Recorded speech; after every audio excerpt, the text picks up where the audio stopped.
Tom appeared and said, "Don't panic. We've had a disaster." I was in shock. I just couldn't believe the wall between the living room and the hall could just crumble. It was the worst example I'd seen in my sort of 15 plus years in trading standards. It looked like a bomb had gone off in the living room. The wall was just completely destroyed.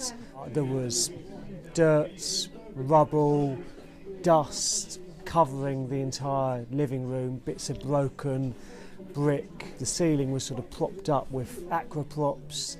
Well, it didn't even look like a building site. It looked like someone had gone in there and just destroyed the living room and just completely massacred the wall.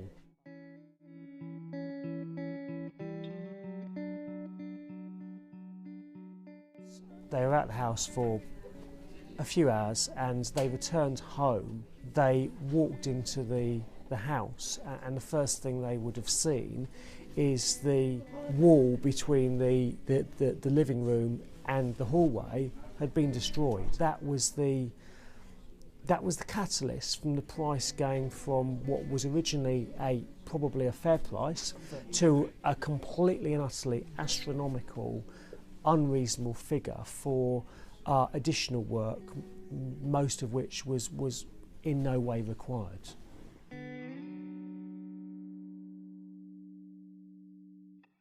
I think looking at the gravity and the seriousness of this case, the only fair outcome was ever going to be a custodial sentence.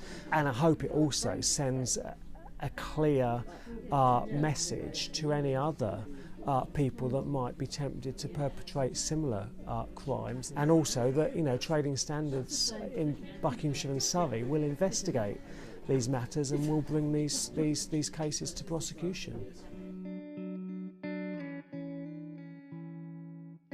There were other pressing needs within the property. We realised that they didn't have running hot water upstairs, so we made initial attempts to get basic amenities provided, and then we worked with adult social care to ensure that they were safeguarded moving forwards, and actually then we worked to help them identify reputable traders who could be brought in to actually complete the original plans they had.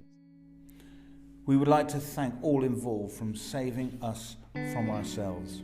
Trading Standards enthusiasm for their profession and dedication to their work showed no limits.